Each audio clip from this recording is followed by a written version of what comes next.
watching the show here on Shaw TV, and this is Cory Friesenhan. We're going to listen to a little bit more of his West Coast vibe coming up a little bit later on the show. I'm Kelly Robinson, and I am your temporary host while Matt Carter is away in Europe with his saxophone having way too much fun. Today we're going to talk about Canada Day stuff with it coming up. There's going to be lots of stuff going on. I'm going to try and fill you in on some of the events. Kimberly PLUMLEY is here, and she's going to introduce us to a new Canadian. And if you don't know what glamping is, we're in the same boat, and hopefully by the end of the show, we'll get that figured out. We're also going to learn some better breathing techniques, and Park Avenue School in Nanaimo celebrates its 50th anniversary. Bob Fenty is here with the Rotary Interact Club, but before any of that, we're going to talk street hockey right after this.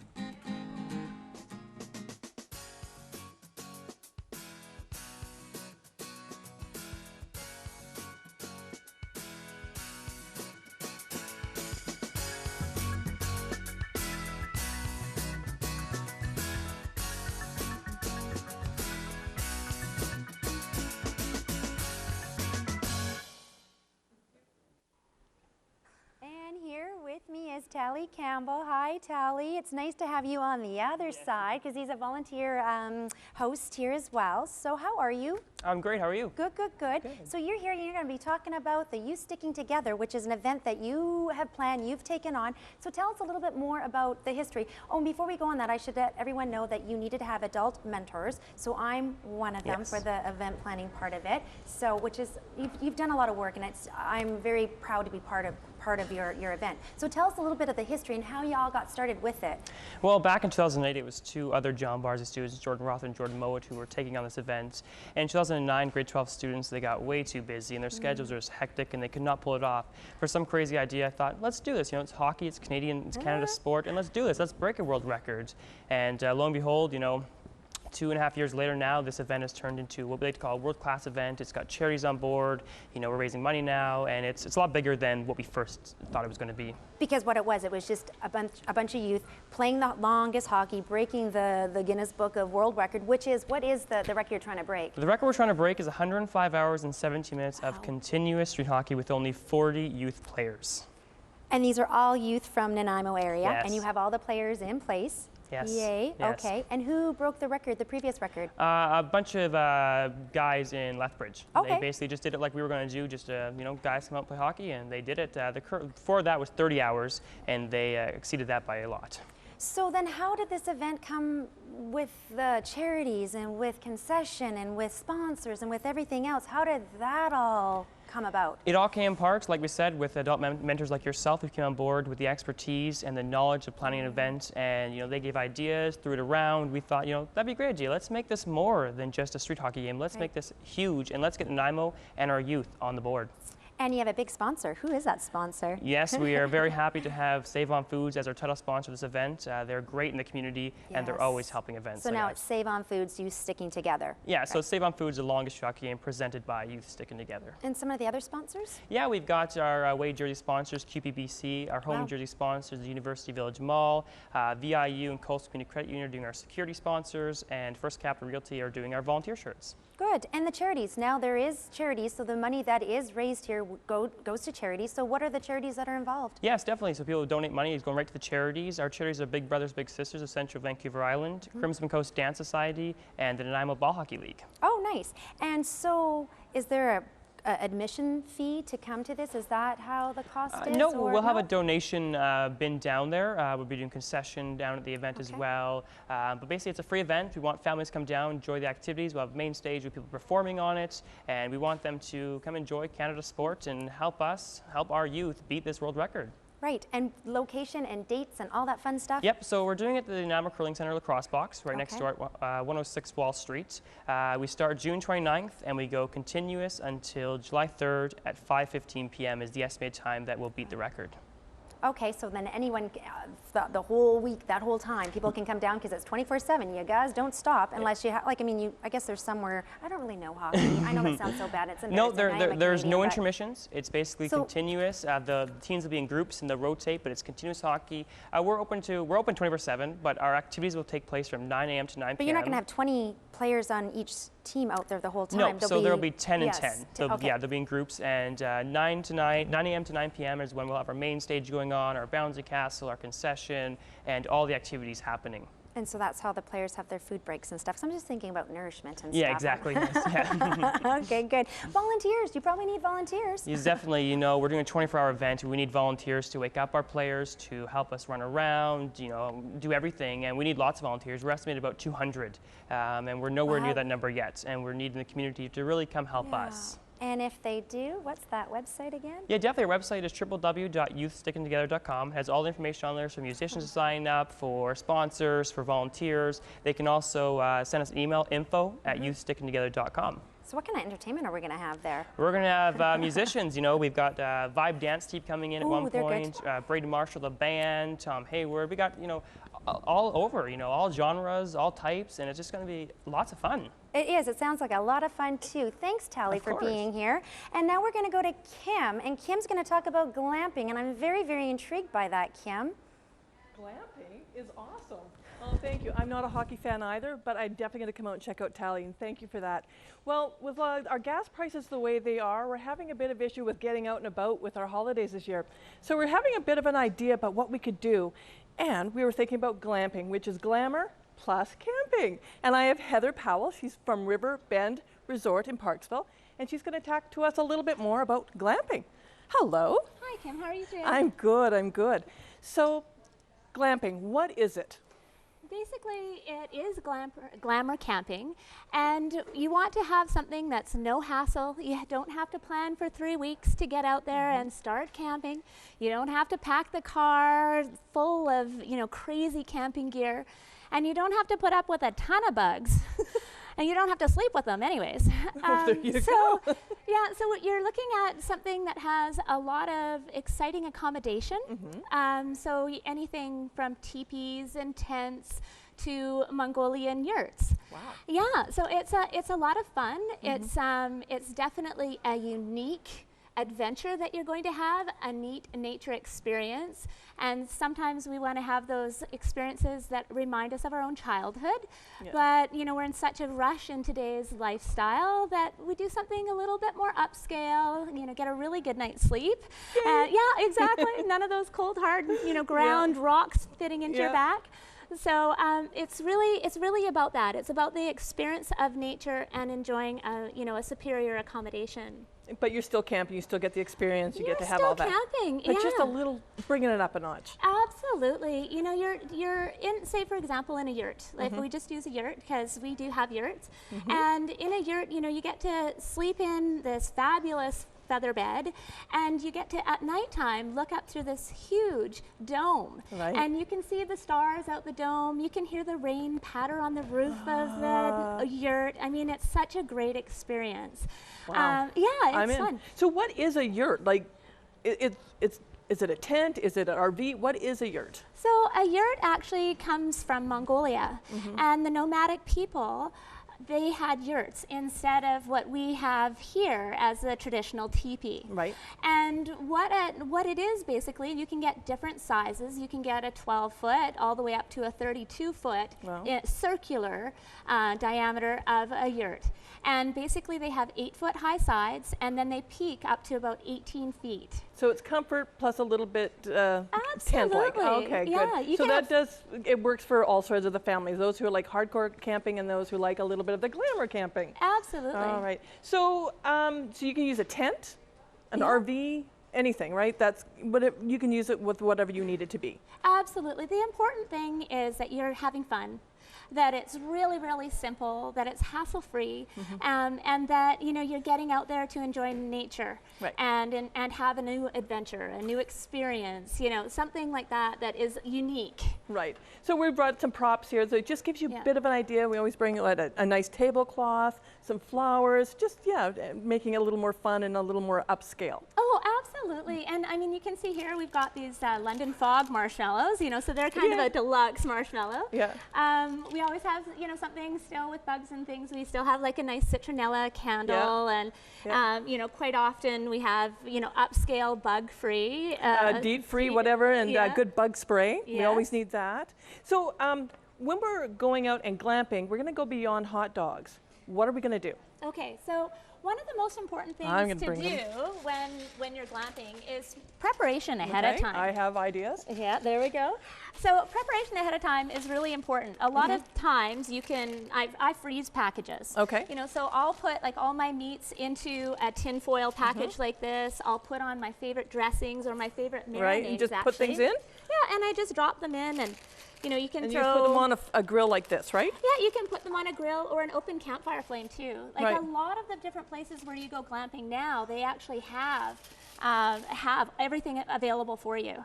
So they've got like the open air fire pits. They've got that whole feel. Nice. So it's just that simple. You can make it that easy. You can make it so easy. You know, with something like this, you know, you'd put a little bit of butter and garlic in there, and you know, away you go. It takes you at home. You know, it'd be as simple as, you know, 5-10 minutes, you know, to prepare, you know, oh, let's quickly put some asparagus in here, you know, a little balsamic vinegar, and, you know, you wrap it up and away you go. This is my kind of thing. Oh, it's so easy, absolutely. So, and then we're glamour camping. If you're bringing your own supplies, you can bring your own, you know, go to Value Village or whatever it is and pick up cups and stuff like that. You don't need the styrofoam or the solo cups or anything like that. You know what, those items are actually provided for you. Yeah. You know, so most of that stuff is provided. If it's not provided, then absolutely. Like the SOS is a fabulous resource.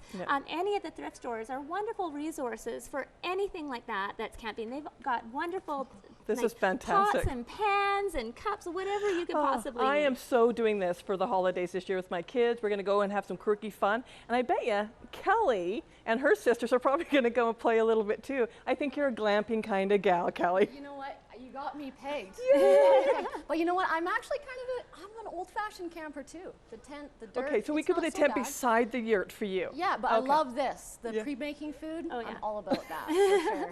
And of course, people can put the glamping into practice at the upcoming 2nd annual Lighthouse Bluegrass Festival. That's in QUALICUM on Canada Day long weekend. There's going to be a number of great performers from all over BC. Mark Phillips and the 3rd generations are traveling all the way from Oklahoma. And of course, there's going to be lots of great local talent as well. That again is June 29th to July 1st. That's Canada Day long weekend. And then if you're looking for a night out dancing, something totally different than the Bluegrass Festival. Mind you, I think I'd be dancing that whole Bluegrass Festival because I love country. And I can admit it, I'm not embarrassed to. If you're looking for a night out dancing, Departure Bay Activity Center is hosting a Saturday night dance. It's going to be on July 7th from 8 to midnight. Lots of fun there. And then, you know, for Canada Day, there's actually a ton of stuff happening all up and down Vancouver Island. I'm sure I couldn't possibly mention them all, not in the little time I'm allotted here right now. But if you Google Canada Day with the name of your community, you are bound to be overwhelmed. I promise, I did this. You'll be overwhelmed with the amount of events going on. It's going to get your heart rate up, you're going to be breathing fast, and you're going to need to hear what Brian has to tell us about better breathing. So now we're going to pass things over to Brian and find out what can he tell us about breathing techniques. Thanks, Kelly. I'm here to talk about breathing better, and I'm here with the chairperson of the Nanaimo Better Breathers and our coordinator for Vancouver Island for Better Breathers. First of all, Bernie LaFrance, who's the chairperson for Nanaimo Better Breathers, Diane Gillis, responsible for all the Better Breathers groups on Vancouver Island. Thank you and welcome for coming in. Thank you for having us. Just have you tell us a little bit about the whole purpose of having Better Breathers groups and meetings. Bernie, can you tell us a little bit about that? The Better Breathers Group is a group that's for support. It's a support for other people who have breathing problems, lung problems of any kind, which includes COPD, asthma, emphysema, and learning how to breathe properly. And the other thing is we do a physical activity, and it's also I get to meet other people who have the same problem because they seem to think that they're the only ones that have any problems. So by having other people coming in and say, well, I have a problem with this and that, then it's a society type thing within itself. We just keep, we meet the 3rd Monday of every month, and we've got about 30 to 40 people that attend, and it's very vibrant. We have coffee and other things with that too. So I really enjoy it, to meet people, and we have a wonderful time. Thanks, Bernie. So whereabouts is are the meetings held in Nanaimo? The meetings are held at the Bevan Park in rooms 2 and 3 at between 1:30 and 3:30 on Monday afternoons. Thank you. Diane, welcome to Nanaimo. I understand you live in Vancouver, but you're responsible for all the Better Breathers groups, and you represent the BC Lung Association. Yes, I do.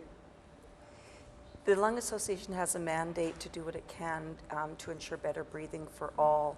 And with growing awareness about the implications on a person's health and the people we lose due to COPD and other lung diseases, we support these groups informing so that they can have as much knowledge and education to understand their condition, the camaraderie, the mutual support, not just for the individual, but also perhaps for the partner, the spouse, family members, and friends. And we're very pleased at the commitment that members have made to see that their health is the best that it can be. There is a lot that we're learning and continue to learn and know that we can do to support people who have lung disease, COPD, to be as healthy as possible, live full lives. Good, good. Tell us about the whole purpose of what you're trying to do here in terms of slowing down the progression of, when you mention COPD, people may not realize what it stands for. It's chronic obstructive pulmonary disease. That's right. And that can include a number of different issues that people face. Can you tell us a little bit about that? It might be emphysema, it might be bronchitis. People that come to Better Breathers might also have asthma, pulmonary fibrosis, sleep apnea. With advances in medical science, as I said before, there's so much that can be done so that a person lives as full a life as possible with lung disease.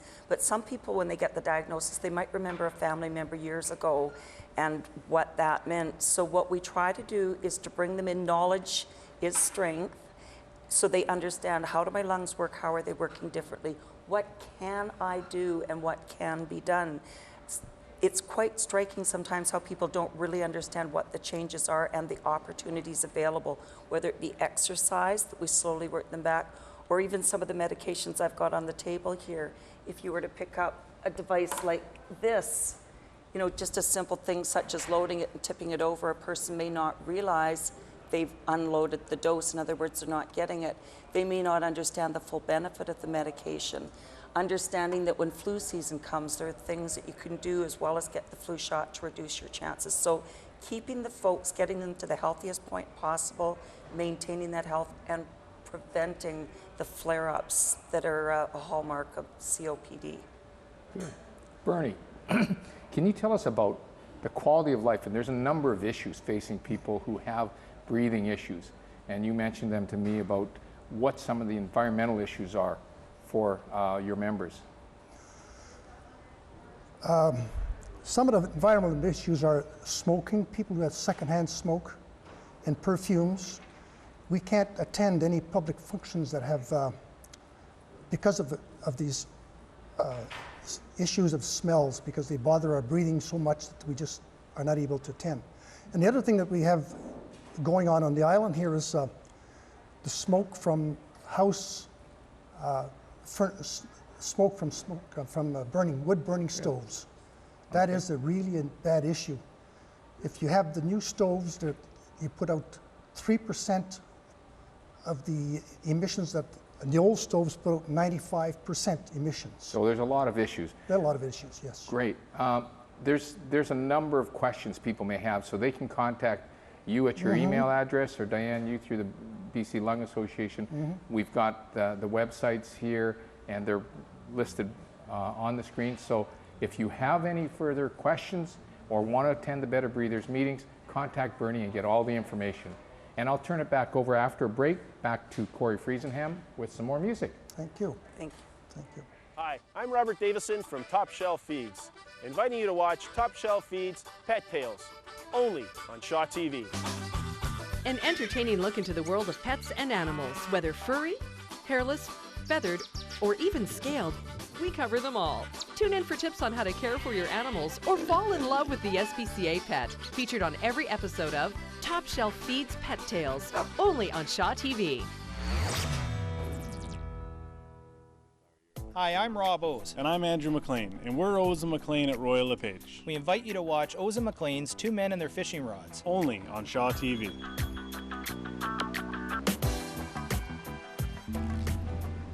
Another lost lake, just waiting to be discovered. but most importantly, fished. O's and McLean's, two men and their fishing rods on Shaw TV, Channel 4. And now, back to the show, only on Shaw TV.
We've just listened to a great musical interlude from Cory, and we're going to be talking to him a little bit later in the show.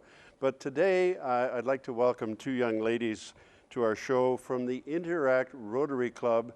Welcome to Samantha Bishop, who is the president, and TJ and Kelkovic. And Kelkovic? Anjelkovic. Okay, thank you. Samantha, tell us a little bit about what really Interact is all about. What is it that you do? Well, we do a lot. The best way I describe it to people is that we're like a youth Rotary. So we focus on community service and international service. There's clubs worldwide. It's for ages 12 to 18. And in Nanaimo here, we're a community club. So some places have clubs where at each and every school they have their own club. So like here there'd be a Dover club, a Wellington club, so on. In Nanaimo though, we do community, so we have one club for the entire city. So all schools are all tied together? Mm-hmm. So how many members do you have total? We have 14 total. We have members from Woodlands, the Christian School, ND, and Dover Bay. Wonderful. Mm-hmm. And TJ, welcome. And I see and I've done some research on TJ, and she's a really, really busy gal. She attends Woodlands in grade 11. Tell us a little bit about what you're involved in at Woodlands and how you got tied in with Interact. I am the athletic director at Woodlands in the student council. And so I do anything that has to do with athletics, such as volleyball intramurals. We did those, and that was lots of fun. I became involved with Interact when students that were previous Interact members came up and asked me about it, and I'm sure I'll miss the day of school, I'll come. And so that's how I got involved, and I just thought it was wonderful, and I stuck with it. And I understand that you're one of the gals, you haven't mentioned it, but I'm going to do it for you, that TJ is one of the contestants in the Miss Nanaimo pageant, so we wish you all the luck in that one. Thank you but so TJ, much. tell us a little bit, because we talked earlier about the Mercy Ships and what you did for them. Tell us what you did for that. Mercy Ships is a wonderful organization. It is a hospital on a ship basically, and it just goes around different places in Africa. And we donated an $1,100 check to the Mercy Ships organization. So how did, Samantha, how did you raise that $1,100? Where did it come from? Well, over the years, we have different funds within the groups. We do international service and community service, and over the years, we've just been fundraising and fundraising and fundraising, and so our international service account just got huge, and we've been kind of waiting for the right organization that we wanted to really invest in, like a big investment. So we heard we had a Mercy Ship speaker come to one of our training days, and we all kind of like met after and we're like, yeah, this is it. What about those T-shirts that I see walking around? Like I have one of them myself that were at our book sale, and you had some of your members were there selling them. Is that how you raise some money? Yeah, it's not, the T-shirts aren't directly tied into Mercy Ships, but a few years ago our club purchased a mass amount, and the proceeds from the T-shirts go to AIDS in Africa, raising awareness and research. And you're also involved in, I think TJ, you were involved in this, or the whole club was, I think, but but I got it from you about some bags that you were putting together for homeless men. How did you come by that? It was done in previous years and we just stuck with it. We thought it was a great idea. We do it for homeless men because there are so many things for homeless women. And we get a sewing club, and right now it's the ND Sewing Club, and they are tying little bags. And throughout the year, whenever we go to hotels, if we know someone, we get all these supplies. So right now we have like 62 toothpaste, boxes, boxes of toothbrushes, and then we will go and take them out to homeless men. So, and how do you do that? You just go up to them downtown, or is there some place you drop them off? Yeah, we'll go up to them downtown. Okay. So it sounds like you gals are just really, really busy. And so Samantha, how can other high school students, how can they get in touch with your club and become involved? Well, there's several ways. One way is if you know someone that's already involved at your school, you can just go up to them and they'll tell you everything. Or we have a Facebook page, which is Interact Club of Nanaimo. If you just post on there, we have email and all that stuff there. And every year we have 2 training days where we put posters up and students are welcome to come and hear about the day. Lots of opportunities for people to get, or students to get involved. And you do a great job. So I'm looking forward to the day when the both of you will graduate from Interact and become Rotary members. So, Samantha and TJ, thank you very much for being on the show today. It's been great to have you. We love to have you.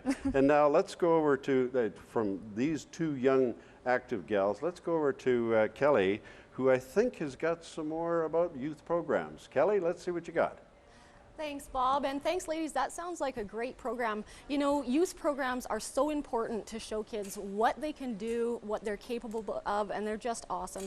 Speaking of youth programs, Pacific Sports offers a youth summer schedule. You can find more information about that on their website. Still to come on the second half of the show, we're going to meet new Canadian SHARIF KISHAWI, and there's a 50th anniversary coming up for Park Avenue School. TALI Campbell's here to find out a little bit more about the celebration. Terra Keeping is coming back with Lantzville Farmers Market, but first I'm going to throw things back to Andrew Roberts, who's here with our musician, Cory Friesenhan. Well, thank you, Kelly, and thanks to Matt Carter for not being here today, because there's actually a plate of cookies that got to be eaten by everybody else. So thanks, Matt, appreciate it. And also for everybody, you know that we have a lot of musicians on the show that get to play a lot of shows around Nanaimo. There's also been a lot of comedians that come to town recently, and another one coming to town in the next few weeks is John Lovitz. He's coming to the Port Theatre Friday, June 22nd, so you're going to want to check that show out. It's going to be a great time. And on to other things. Hello, Cory Friesenhan is my guest. Thanks for coming. Thanks for being on the show. How you doing? Well, you guys might have more cookies, but I guarantee by the time Matt comes back, there's going to be a shortage of Guinness, I think, is from what I understand anyways. Right on, right on. So now you've been here in town since 2007, playing a lot of shows in Nanaimo, and you've recently moved to Victoria. Describe the scenes, the Nanaimo music scene, the Victoria music scene. What's the big difference? Well, clearly, of course, Victoria being a bigger place, there's more musicians. I think that what I've come to notice in the brief time that I've been there is there's more of accessibility to it. There's a lot more venues. There's open jam nights every night of the week. Acoustic music is really appreciated down there. Really, people search it out. You know, I mean, maybe it's the beach lifestyle out there, the surfer lifestyle out there. I mean, because there's so many people out on the beaches with their guitars and everything. So I really appreciate that about it. Whereas here, I think it was more eclectic. I think there was a much more full band kind of sound, a more harder sound, I think, in Nanaimo, what I experienced. Not a whole lot of acoustic music here. Yeah, that's true. And you've got a CD, which you developed in 2008. It's called Black and White and All in Between. It's available on iTunes. Yes. And you can get it on your website, coryf.com. That's right. And now you're writing some new songs? Yeah, I took a bit of a hiatus for a year until I moved to Victoria. And I've just been feeling really inspired. So I've been writing, well, actually a lot of songs about Victoria. Awesome. But I mean, as vague as I can make them. But yeah, so I'm going to be hitting the studio this summer, actually in town here, Vineyard Studios with Todd Dunsmore. And that's going to be starting hopefully sooner than later. And yeah, I'm really looking forward to getting into it. Awesome. Do you have any artists that you're listening to right now that influences? No acoustic musicians, actually. I've been listening to a lot of more, I don't know, poppy electronic type stuff. Fantagram, Mike Snow, a couple DJs, Beardy Man, and and stuff like that, you know, bass nectar, just everything but acoustic music, ironically enough. But it all comes together. You draw the influences still. What are your future plans? Again, I'm doing the recording this summer. No idea how long it's going to take. You know how those things work. And other than that, just focus on the acoustic shows this summer and hopefully actually do some auditions by September for some band members and do the full meal deal. Perfect. Well, we hope to hear more from you in the future. Cheers. So again, you can check him out at coryf.com, also on Facebook. Cory Friesenhan, thanks for coming. Take it away. You've got your first song. It's called Home. Yes.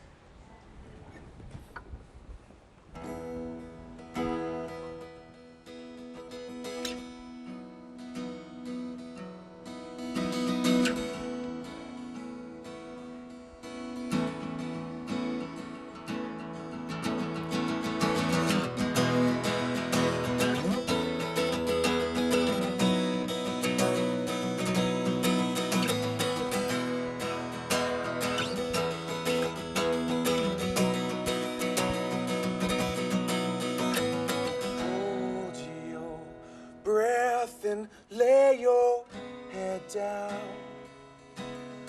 Forget about sundown. Warm my bones in all its glory. Color of faces. Leave behind the life we worked for. We'll never go back. We'll never go back.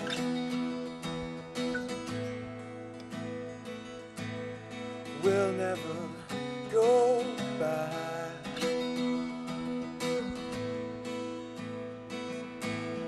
This is home.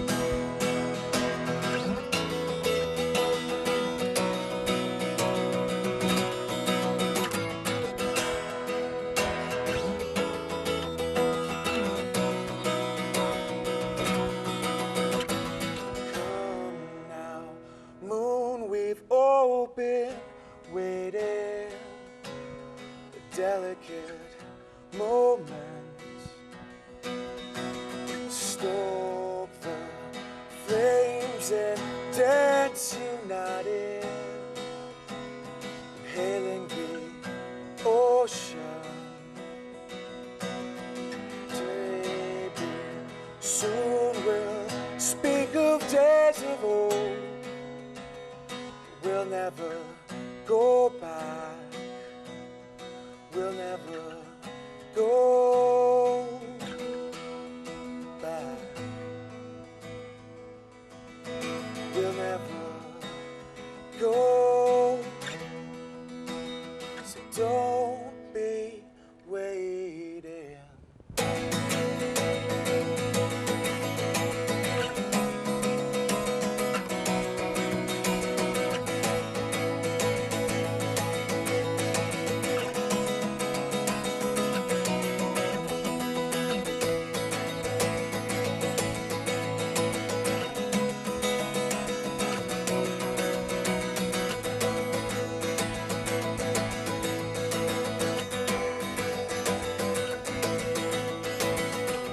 Every moment we live, we've been told that the ones that we missed, they're no more. Take the time that you have, take it and go to the place where you feel right at home.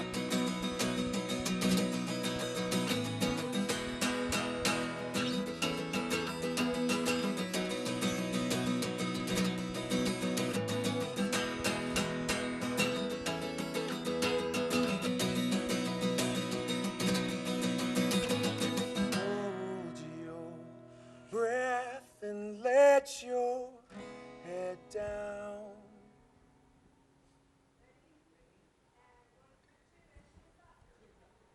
And we're really happy happy to have Mary ALYWARD, who is a volunteer and vendor coordinator, as well as GLENDA BARR, who is the volunteer and music coordinator for the very brand new Lantzville Farmers Market. Yay, it just started last month. And so there are several farmers markets around. There's one in Cedar, one downtown, one in Parksville. So why Lantzville? Why did you start this? Well, they're not in Lantzville. Exactly. And it's all about local. Exactly. So keeping it local and connecting to the community is one of the reasons why you have the farmers market in Lantzville, and it's done by the organization POWELL. POWELL, which stands for Friends of Urban Agriculture in Lantzville Society. We're actually a registered society now. And it's a new organization. It's brand new. We registered. Well, the society was registered in April of this year, but POWELL has been a little over a year in existence, yes. And through this new society is how the farmers market came about? Correct. Okay. And also, where's the location of the market in Lantzville? It's at St. Philip's Church on Lantzville Road, 7113. That's right. Lantzville Road. So we're in the parking lot of the St. Philip's Church. And how many vendors do you have? Well, we've got, it's so exciting, the energy that's coming out of the community for this farmers market is unbelievable. We have 33 signed vendors. We were hoping by the end of the season, which is the end of October, we would have possibly 15 to 20, but we have 33 signed. Wow. Unbelievable. Well done. And still room for more vendors? Yes, because we're doing it on a drop-in basis, so you know, some vendors can't come every week. So we're averaging just from the last two markets 24 vendors. So it's just fantastic. And what kind of vendors do you have at your markets? Oh, well, we've got a little bit of everything. Of course, we want to have our vegetable vendors. Yes. To promote our urban local agriculture. That's right. And we've got bakers, and we've got artisans. We've got a local painter coming in. We've got a local pastry chef that's coming, or is coming. And also we have a vegan food vendor. Yes, yes. Nice. We also have a community table, which a community like the Girl Guides could come and sell cookies. Oh, I see. Or a group that wants to raise funds. So it's a free table for our community within the farmers market as well. Okay, so there's no charge for the vendors? No charge for nice. the community table. A charge. Oh, a community table. So I was going to say, Glenda, how do you compete with the other markets? Well, as I said, we're in Lantzville, and that's what it's all about. Exactly. And just being close to home is a big factor. We want to create a real festival atmosphere once a week. You can bring the family out. It doesn't matter how much money you spend there.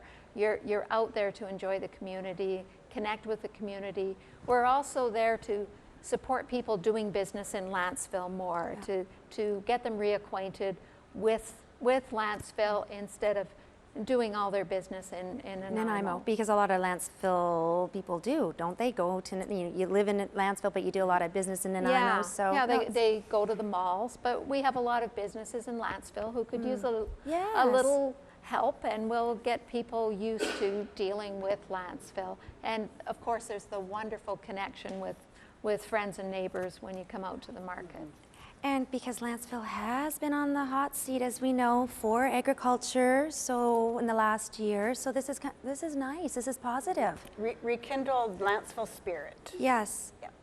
And also, just to go back to the society, because did that come? Because that society was created a year ago. So did that come out of all the I don't want to say issues, but all the stuff that came? Yeah. But really, there was a lot of positive energy that came from that. Yeah. A lot of people who really cared about the community and who care about local food were connected. And I've heard many people in our group remark on the good things that have happened in their lives because of that, and the wonderful positive connections in the community.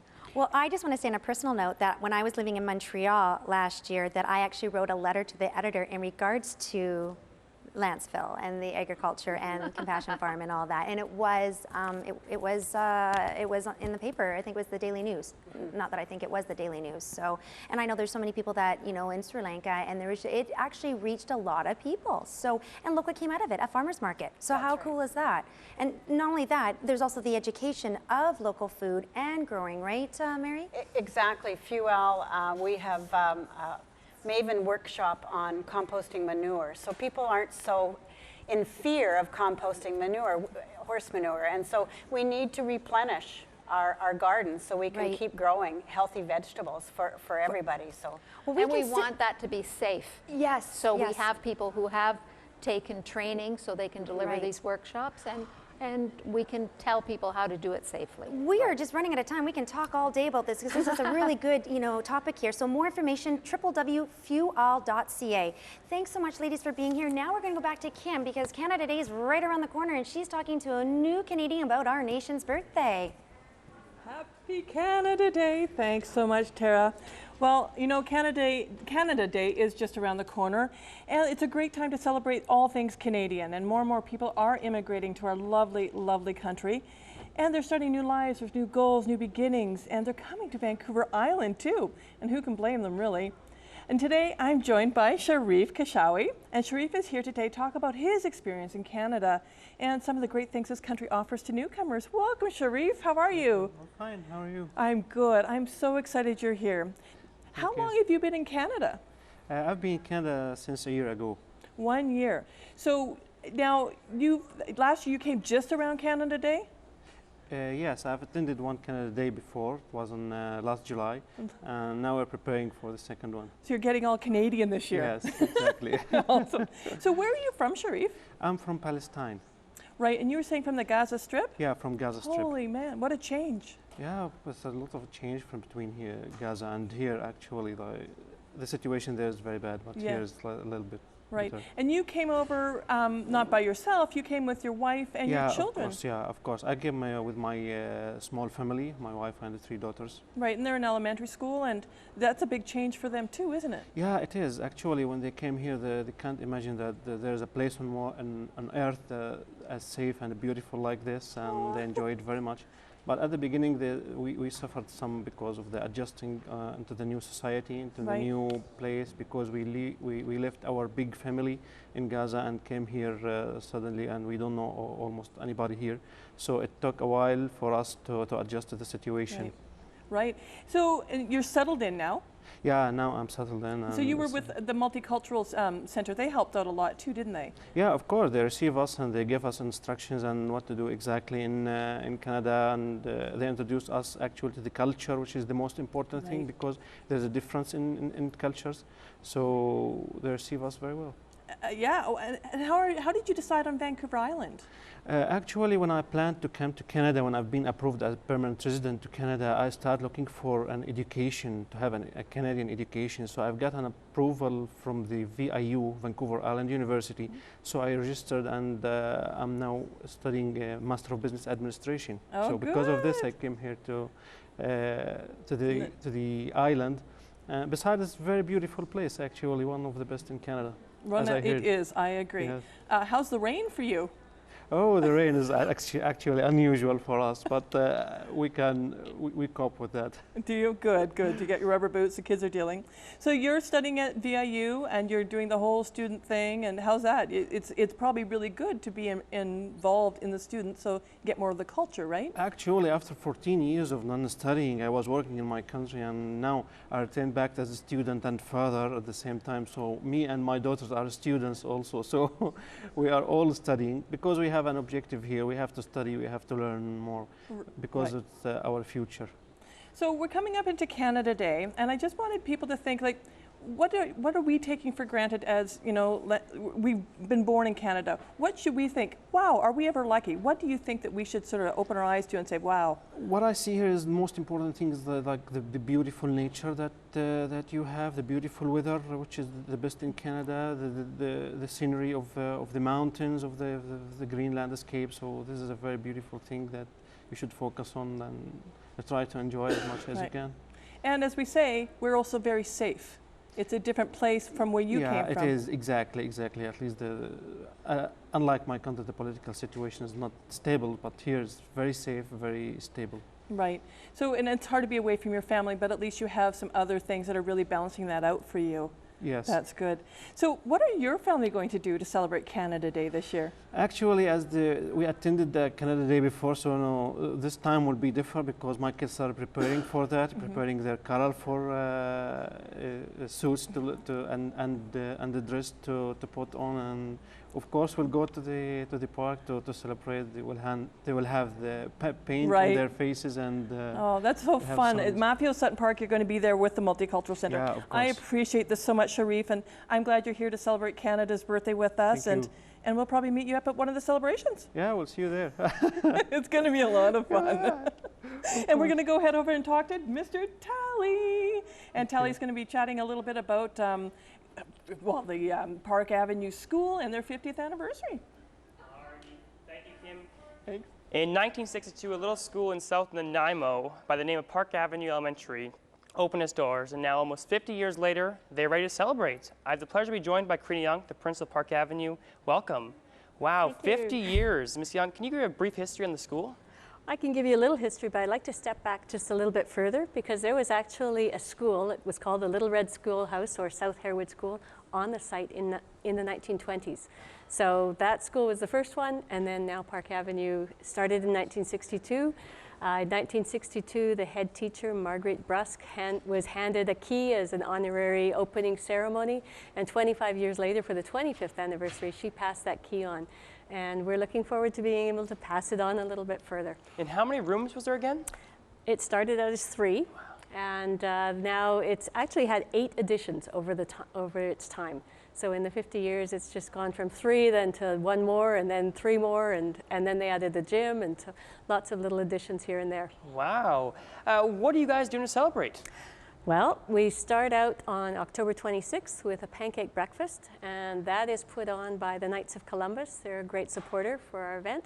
And the kids then will be doing things throughout the school, and we are opening our doors so that anybody who is a member of Park Avenue in the past is able to come through and visit and see what's happening in today's classrooms. And then on the 27th, we go a little bit further back in time where all of the oldies get to come and join us. And we have, really the people have asked if we don't put too much on because they really want to get together and talk. Yes. So the gym will be open, the classrooms will be open. We're trying to have something from every decade throughout the school, and really a walk down memory lane. We have all kinds of photo albums, and we're also putting together a history book. And that's a really key piece for us right now because we're trying to get that organized in right now, and so it's ready for September and October. And I know I'm excited as an ex-Park Avenue student, went from there, grade 4 to grade 7. But obviously there's other people behind the scenes who are doing this. Who are they? Absolutely. Well, we have Brian Pettit, who's busy working on the book, and he's actually in Japan right now. And the real key person behind all of this is Marina Taylor, who was a former Park Avenue student and then later a Park Avenue parent. And she's the lady who walked through the doors last June around this time and said, shouldn't you be having a celebration about now? And because I was the new principal at the time, I said, I don't know when Park Avenue started. And it's really been exciting for me because I knew nothing about Park Avenue's history. So we're having monthly meetings where we're getting ready, and these wonderful ladies and gentlemen are coming through the doors who are either parents or former staff or former principals, and they're sharing their memories from the past. Wow. And you were talking about a book you guys are creating. How can the community help? Well, we have already had lots of help. People have been sending us photographs. We had no photographs from the 60s, and so that's been coming in. And the key piece is if you were a former Park Avenue student, parent, or staff member, we want your memories. And it's really a book about memories, and pulling those memories together really is what makes Park Avenue pride. So if someone has some old photos or memories, how can they send them to you guys? They can drop them off at the school. They can send it to us at our Park Ave reunion at live.ca, or they can also send them to me at the school. Awesome. And so how has the community reacted to all this? Well, it's always amazing because people stop me in the stores and say, aren't you the one having a reunion? Or I've got students who are coming by. Really lately, we've got Barsby students who are coming in and saying, we hear you're having a reunion, and they're checking out where their picture was on the wall. So we've got lots of people who are interested in supporting in that way. We also have Nanaimo Food Share that's looking to do the salad bar lunch for us on the Saturday. So we've helps coming from all different directions. Yeah, definitely. And so obviously the current students at Park Avenue are helping out. How are they playing a role in all this? Well, the grade 6s actually, because there are next year's grade 7s who will be a major part of the celebration, they had the opportunity to interview some of the former teachers and the former principals at the school. And so we had an event at the school where they were conducting those interviews. They decided on the questions and they interviewed each of these individuals. We had Bernice Ward, who is a member on their committee. She taught kindergarten for at least 20 years at Park Avenue School. They also had a chance to visit with the current teacher, Jan Ramler, who has been there almost for 20 years. So it'll be a big celebration for her next year because it'll be her 20th year. And off air, we were talking about this key, and you kind of mentioned it up. Tell me about this key that the first principal was given. And well, we don't actually know where the original key is. You know, things get lost over time. But one of the things that we were thinking about is that we're hoping that all of the former principals would be able to attend the event on the 27th, and whoever's there, we're going to be passing the key down through the ages and asking those principals to share their memories as well. So we're going to go back to the October 26th, 27th date. Reiterate to us what exactly is going on and who can attend. We would like everybody who had a connection with Park Avenue to attend. So if they were a former student, if they were a former parent, the doors are open for everyone. So. And and you've been talking about you've been getting a lot of help in the community, some paragraphs people are sending in, so it's been a really great experience all over for everyone. Well, and you know, when we talk about those memories, I think of one EA, and I wish I could videotape every single meeting that we have. Because one EA was talking about not really liking snakes, and her one memory of the school is that these kids were playing with snakes over in the back, and they were coming over the rise with, they said it was looking like Medusa coming up in the sunlight with snakes in both hands. Wow, that's crazy. I know I'm excited for it being an Park Avenue student, as I said. Well, if you want to know more information, you can visit them online through Facebook. Just search Park Ave Reunion, or pop by the celebration happening October 26th and 27th. Now we're going to throw it over to Kelly Robinson, who is wrapping up. Kelly? Thanks, Tally, and happy anniversary to Park Avenue School. 50 years is definitely something worth celebrating. Just a reminder, you can follow us on Facebook, Twitter, and YouTube, and you can even be involved here at Shaw TV with this production. It's actually the show here that we're doing right now is majority run by volunteers. So if you're interested, definitely get a hold of us. And of course, we wouldn't be able to do all of this without all our volunteers. So we want to thank them, and we want to thank all our guests that were here today, and we want to thank you at home for watching. But before we go, we're going to get our musician, Cory Friesenhan, to play us one more song. It's called No Excuse.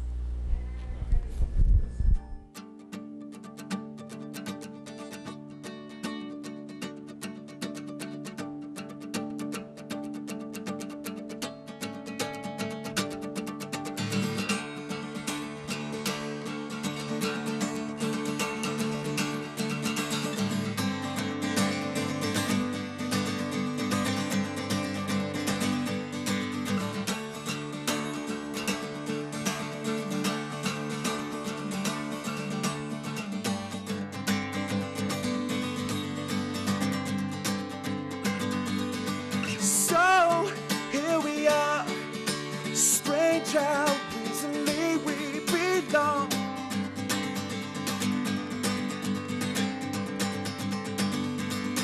Sure, I'm afraid, but that's why we were made to be strong.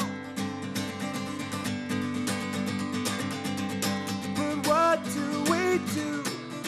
Yes, and what is the use when these things come unglued?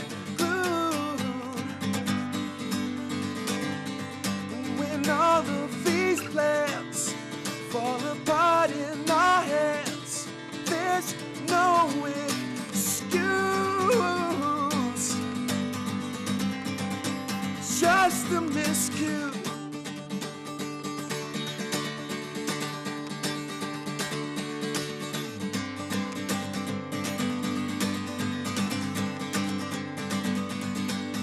Is this a test? I second guess the result.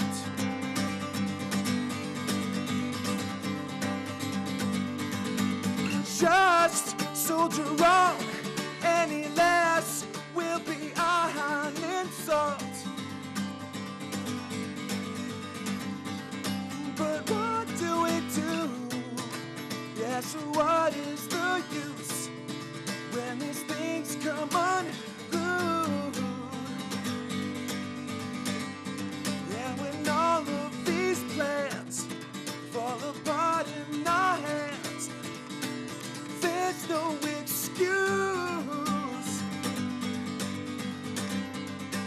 Just a miscue.